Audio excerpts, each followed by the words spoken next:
Welcome back, ballroom dance friends. Okay, today's hot cultural topic. This might come as a shock to you.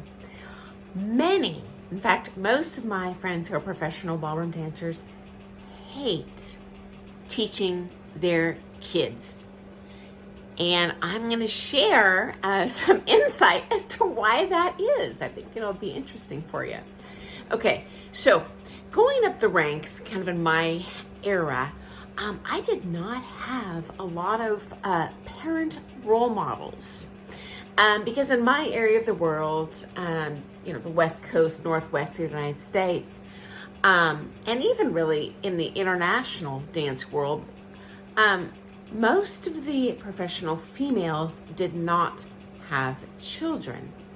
And there was just this unspoken cultural expectation that if you want to become a championship level dancer, if you want to continue competing, if you want to teach and coach, you can't have children. These are mutually exclusive life goals.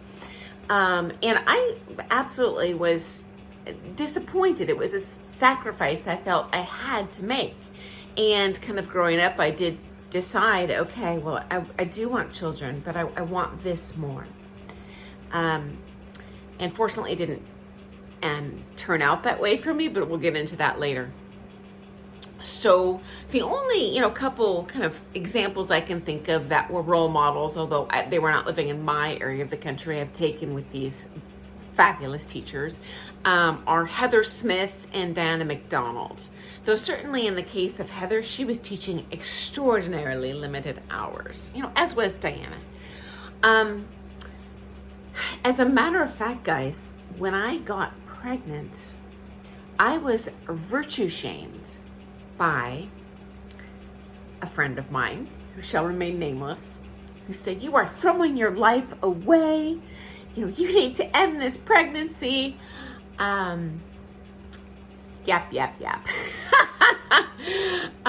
And though my pregnancy was absolutely unplanned, as a matter of fact, I had my baby 9 months and 1 week after I got married.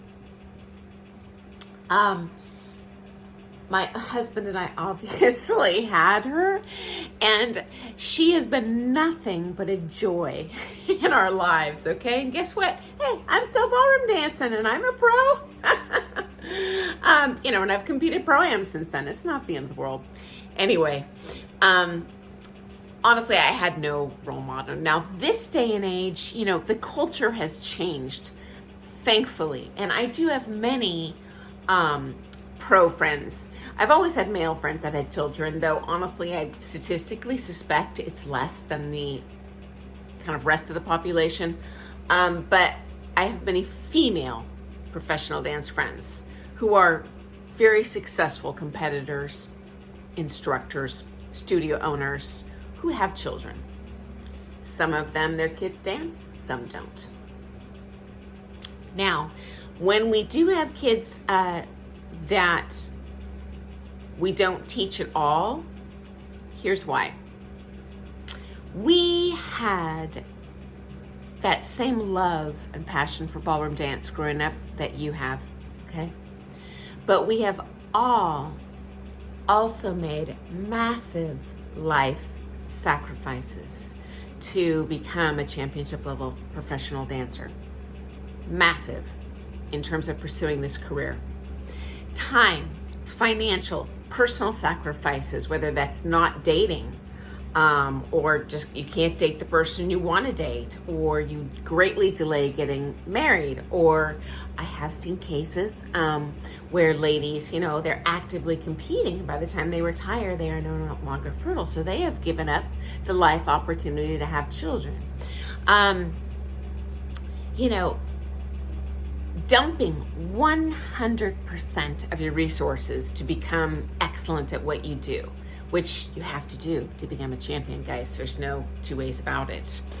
And probably most importantly, the opportunity cost, because in pouring 100% of your assets into this one, betting on this one racehorse, so to speak, you have no career backup, okay?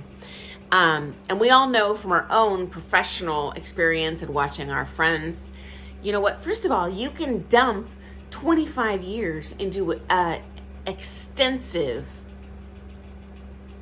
ballroom dance education, and then you turn pro and ready to kind of make your money back as a teacher and find out you're not capable of teaching. You can't build a clientele, and you starve out and end up doing something else. So, and at that point, what are you going to do? Be a brain surgeon? You've wasted all of your resources. You have nothing left. And there is no guarantees, even if your kid's a talented dancer, and we have seen friends, be emotionally crushed and financially crushed in this experience. And obviously, as a parent, you would prefer greatly that not happen to your children, and you do want to protect them. Okay. Secondly, as teachers, we have seen, I'll call them helicopter parents, come in who force their kids to dance, who really aren't feeling it. And we saw that ourselves going up the ranks, where, I had peers that, they wanted to be something else, and their parents and their coaches who have a financial selfish interest in pushing them dissuade them and really almost prohibit them from pursuing any other interests and becoming good at anything else, and shove them down this rabbit hole of becoming a ballroom dancer. And guess what? As soon as they become adults and they escape that parental gravital force, they quit. Okay, so you as a parent can also pour umpteen bajillion resources into this kid, and then you don't have any left to send them to college, and they hate dancing. And not only have you given them a miserable childhood where they're not pursuing their passions, but then they really don't have an opportunity to pursue any other career at a high level, just because by the time you turn pro, it's usually older than someone would be when they graduate from college. Okay, and at that point you're up in the industry that you do pursue against people that just have more experience than you, which is, really puts you at a life competitive disadvantage. Okay, guys. Next up, we as teachers, if we have a kid or children that do have a passion for dance like we do, I hate to admit this because I have done this myself. I become a monster when I teach my kid. Now, the irony here is, I started and ran the first and largest ballroom dance program for children. And I started, as young as 2 years old, up through college level classes, performance teams, groups, privates, groups, posses that would show up to competitions.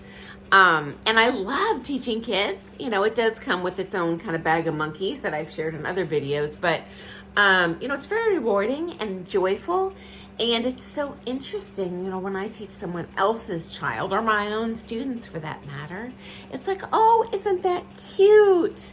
Susie and Johnny can't tell their left foot from their right foot, or they can't hear the beats, etc. But honestly, and I'm not the only one, guys, when I teach my own child, it's unfortunately natural to project your own talents and values and how you learned and what worked for you onto your kid. And what you found enjoyable, you project it onto your own child. And it becomes quickly a horrible relationship. I'm just not that kind of parent. I've never raised my voice to my kid at all at home, even once. But you know what? In a private lesson, when I started out teaching her, when she was small, before I farmed her out to others, I'll talk about that in a sec. I'd be like, what do you mean you can't do a natural turn diagonal wall with a heel lead and foot turn out on the outside edge? Because for me as a kid, that was fun and it came naturally, and our children are not clones of us. And it's unfortunate because, well, gosh, if they wanted to become a professional dancer, this would be so easy to take them down this path. But you know what? That is not the path. of all people, even our own children, okay, guys? And even those of us who do have children that love dancing, and many of us do, we farm those lessons out to other teachers. And when I saw immediately what a monster I was, I'm really ashamed of it, but I'm just telling you the truth. Teaching my own child, I farmed her out to other teachers, as I've seen many of my friends do, even like world finalist dancers. Usually do not pigeonhole their children into taking lessons, and if the child wants to take lessons, they actually send them to another pro who can handle them from that less kind of emotionally attached and kind of projection position, and just teach them like any other teacher would, which they'll learn fastest that way. There are many reasons that we hate teaching our kids. And it's not that we hate our children, I promise you that. It is not that we hate ballroom dance, promise you that. We love them both more than life itself, but we are human beings, and we value our relationship with our children over valuing being their teacher. These can be mutually exclusive and both successful. And in terms of my own daughter, she grew up in the dance studio. She danced 6 days a week she started when she was 2 years old. Actually, she even started as an infant, if I don't really consider mommy and me classes, to be dance classes. But she was taking, music and singing and clapping and raising hands, as a baby. And so she grew up in that environment. She took several privates a week, many groups every week. But as I said, I farmed her out to several other teachers in my own studio. She's done performance teams, but she was never on my kids' performance team. We had many kids' performance teams. She would go, while I was teaching my class, she would go to other teachers' performance teams, which worked better, for her. And that's what I want. I want it to be a positive growing experience for her. But like I said, our children are not our clones. So, okay, guys, this is another shock. My kid hates ballroom dancing. She is really skilled. She can do all American style, all international style dances, lead, follow through gold level. The kid hates dancing. She was leading and helping lead in adult group classes when she was like 5 years old. Like, the kid can dance. She did dance for about 10 years, but you know what? I could tell this is not her jam. She's a very different personality and interest than I did growing up. And so she has gone on. I'm not going to ram a square peg into a round hole. She has gone on to pursue many other things that she absolutely loves doing and thrives at. And I'm sure that's the direction her career is going to go. So I hope you found that to be interesting. Thanks so much for joining me today. If you would like to hear more about kind of the culture of ballroom dance, hey, subscribe to my channel. I share stuff every day. If you have a question that you're kind of embarrassed to dance, ask your pro, or you're like, man, I don't want to take time out of my expensive ballroom dance lesson to hear about, my pro tell me about ABC. Hey, ask me in the comments. It actually makes my job much easier in determining kind of what topics I should share in the future. I can't even thank you enough, guys, for your comments and questions. Makes my job so stinking easy. And I really appreciate when you guys hit a thumbs up button. So I know I'm not wasting my time here, because I don't come here to just, talk at myself. I come to share what I hope will be interesting or helpful. And I love hearing your stories too, because I am but one ballroom dancer with one person's experience in the literal world of ballroom dance. And I love hearing additional observations as well you guys have, as well as your own observations that have been consistent with mine. Because we're all different people and we can all learn from each other. I always enjoy your stories and comments. So thanks again for joining me, guys. Have a wonderful day, and I look forward to seeing you tomorrow. Happy dancing.